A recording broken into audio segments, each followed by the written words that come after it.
recent report on the draft reveals that the Pittsburgh Steelers football team is preparing to host quarterback Shatter Sanders from the University of Colorado for a top 30 visit in the city this Thursday. At this point, we'll discuss this topic in detail, as well as share some updates regarding draft visits involving the team, including one that stands out as somewhat unusual, along with others that took place today with prospects who may be selected in the mid-rounds. Before we dive into the details, it's important to mention that we are close to reaching a significant milestone, with fewer than 300 subscribers remaining to hit 80,000. The support from all of you is crucial to reaching this goal. For those joining us now, your contribution is vital in helping us surpass this mark. Only 6 channels in the network have achieved this goal, and the collaboration from everyone to provide comprehensive and free daily coverage of the team here is greatly appreciated. Let's start with the first piece of information from a source, confirming that the Steelers will indeed host quarterback Shatter Sanders for a top 30 visit this week. This information was corroborated by another source, which mentioned that Sanders is scheduled to meet with the team in the coming days. Pittsburgh holds the 21st pick in the draft and has shown strong interest in a standout player, hoping to make a deal in the future. However, the team has been closely examining this year's quarterback class, and Shatter Sanders is confirmed to visit the facilities this Thursday. So far, the confirmed top 30 visits for the Steelers at quarterback include Shatter Sanders, Jackson Dart, and Tyler Shough, all projected to be selected by the end of the second day of the draft. Shatter Sanders is expected to be selected in the first round, while Jackson Dart also has a chance to be drafted in the same round, and Tyler Shough might be a pick late in the first round or early in the second day. Furthermore, the Steelers are focusing on quarterbacks in the early days of the draft this year and have also shown considerable interest in another prospect. It wouldn't be surprising if he receives a top 30 visit as well, as he is currently projected to be selected by the end of the second day. The analysis of Shatter Sanders' visit to Pittsburgh suggests that, considering the rarity of such visits, the possibility of the Steelers selecting him in the first round, either through a trade or with their 21st pick if he falls, is something to consider. The latest rumor regarding Shatter Sanders indicates that he is unlikely to be chosen among the top 3 picks. Initially, there were speculations about where he would end up, but now, with other prospects standing out, it's almost certain that Shatter will fall out of the top 3. As a result, the most likely team to select him is another squad with a high pick, and this is considered a reasonable landing spot for him. The new management is undergoing a reorganization and already has a veteran quarterback who may not be the main choice for long.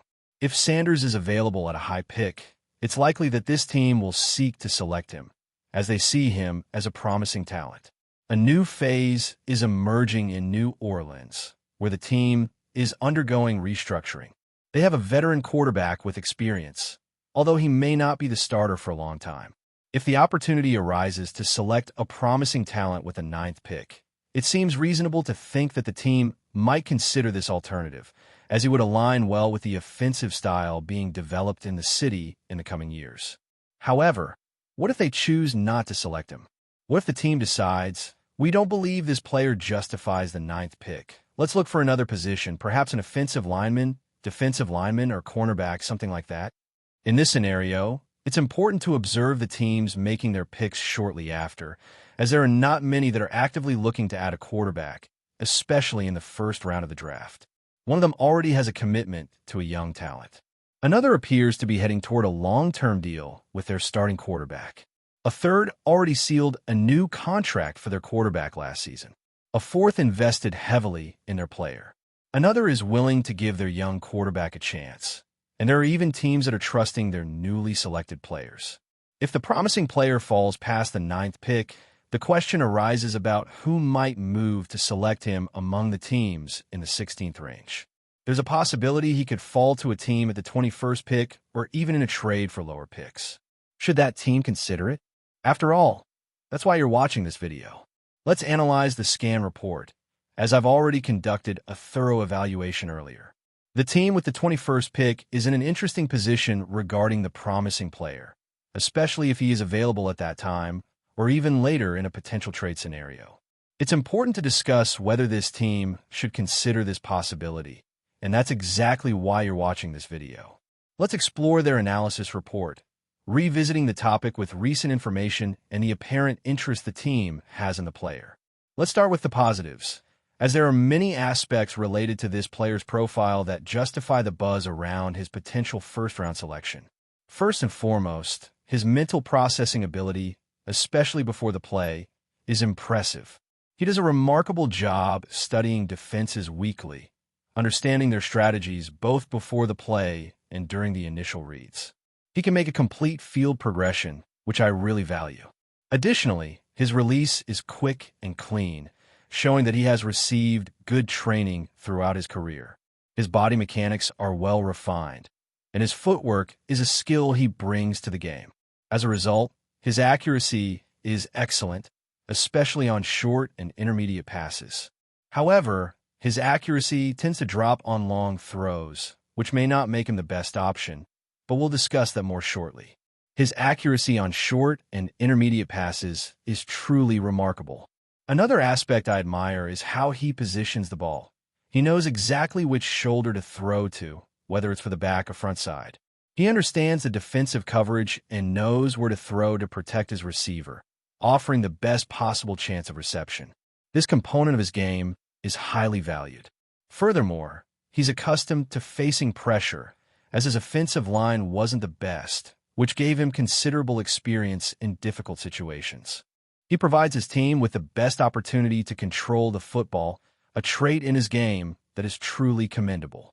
He is well acquainted with high-pressure situations, especially since the offensive line at the Colorado Buffaloes confronted considerable obstacles. This experience has equipped him to handle tough circumstances, as he has honed exceptional skills in pressure management.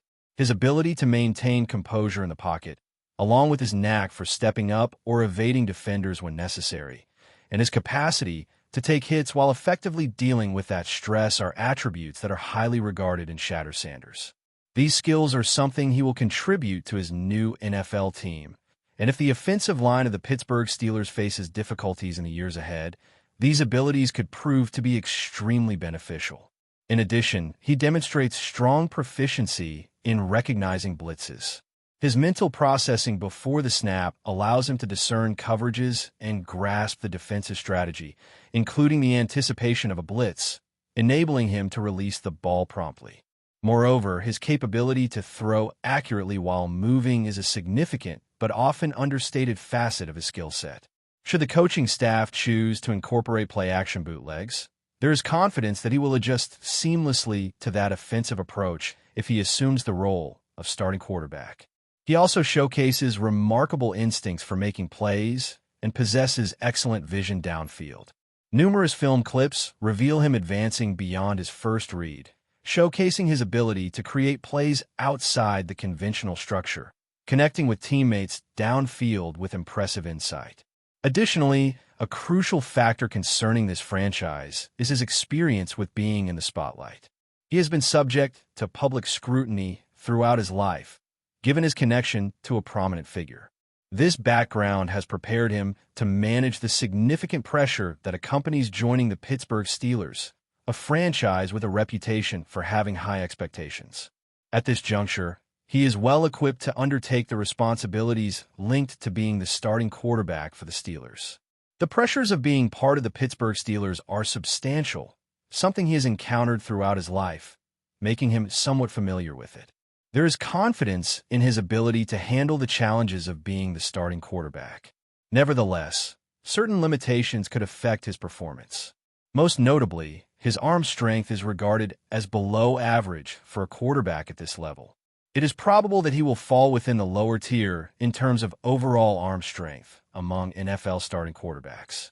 While he possesses an arm capable of executing necessary plays on game days, there are definitely throws that may present obstacles for him at the professional level. He does not possess the same caliber of arm talent that some other starting quarterbacks and elite players in the league exhibit. Another concern highlighted in this film is the absence of high-level anticipation in terms of when to release the ball before the receiver makes their move. Mental processing skills are demonstrated, indicating the ability to recognize defensive strategies and progressions, but there is a tendency to wait until the receiver is open before making the pass.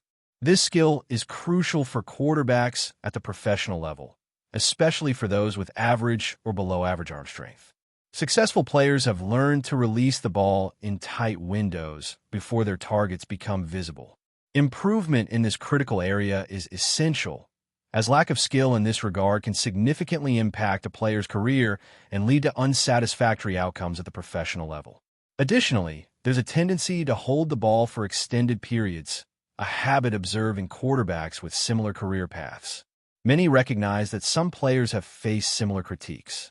In this case, there's a noticeable delay in releasing the ball, reflected in performances at the collegiate level, where the offensive scheme was quite different. Although his completion percentage was impressive, this also highlights the variations in style and execution required at the professional level. Justin Fields and Russell Wilson are recognized athletes. And for fans of a specific team, it's notable that a standout player from the University of Colorado tends to hold the ball for a considerable amount of time.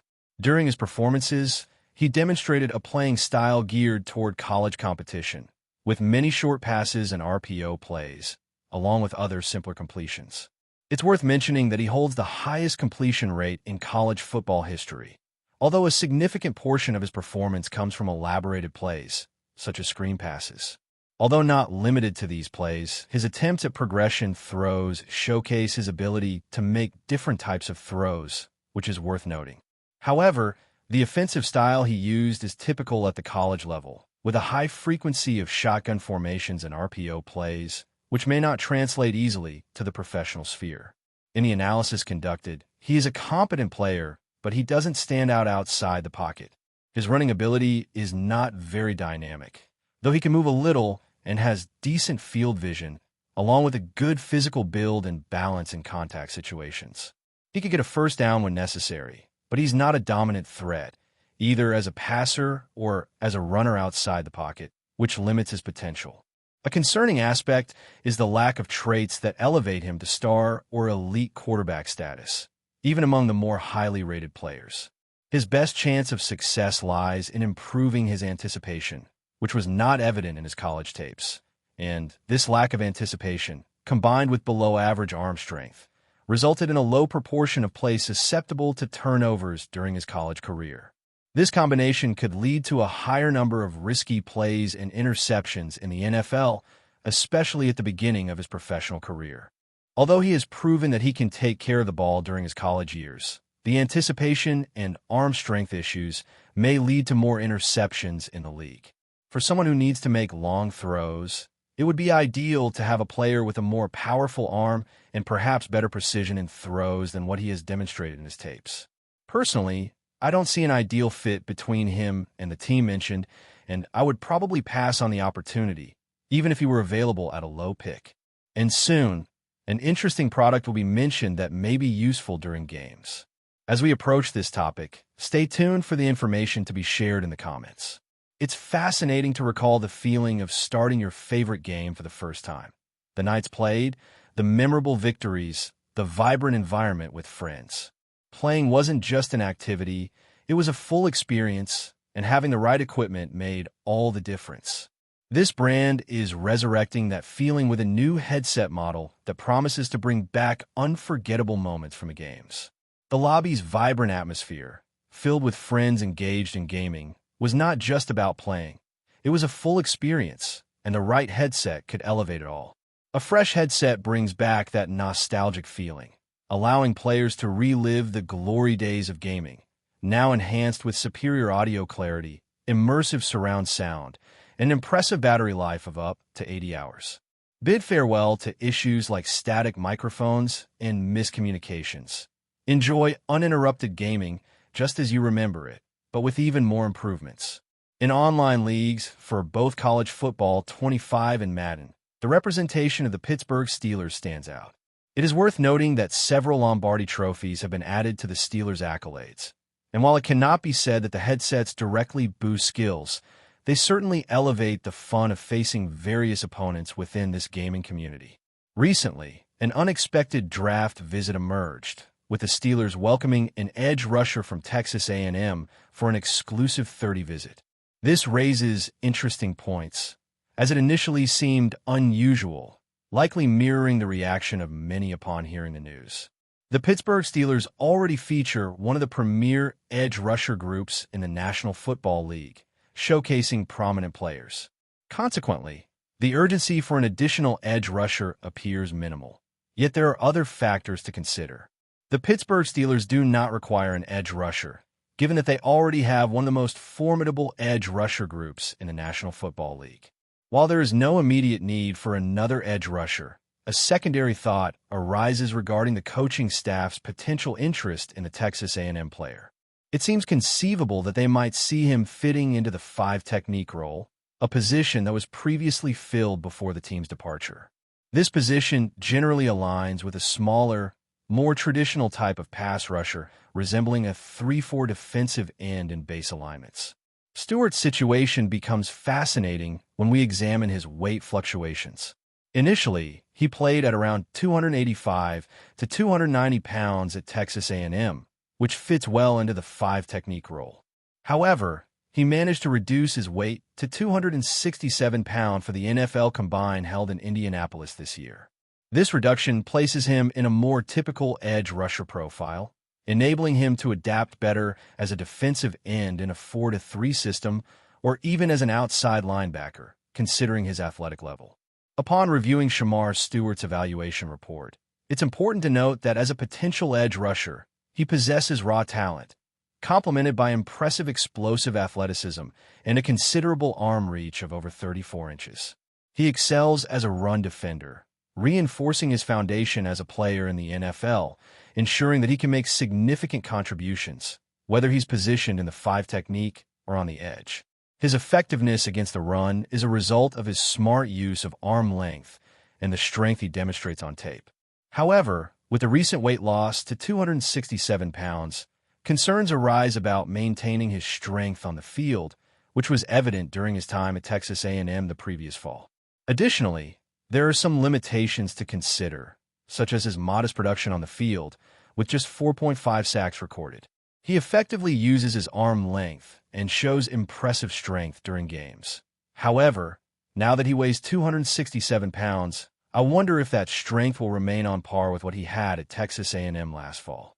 Among the disadvantages is the lack of production, with only 4.5 sacks over 3 years of college competition. His technique as a pass rusher still lacks finesse, and at this point in his career, he doesn't have a well-defined plan. He struggles to beat opponents with speed around the edge and lacks flexibility, often relying only on bull rush. This can be considered disappointing, especially given his explosive traits and testing results. I believe his bull rush is actually unsatisfactory, even when weighing 285 pounds.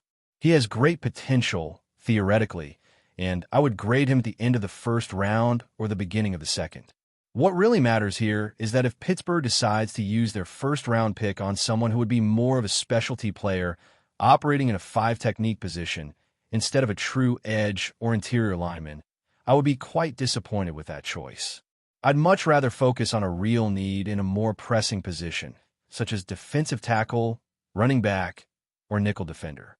There are several positions the team really needs to reinforce in order to compete in 2025, which is still in play. Therefore, if they end up choosing a hybrid player who plays both inside and outside, I believe I'd be very dissatisfied with that decision. Now, let's move on to some other visits that occurred today in Pittsburgh for mid-round draft prospects. A quarterback from the University of Mississippi was in Pittsburgh today and is expected to be selected in the 2nd round of this year's NFL Draft.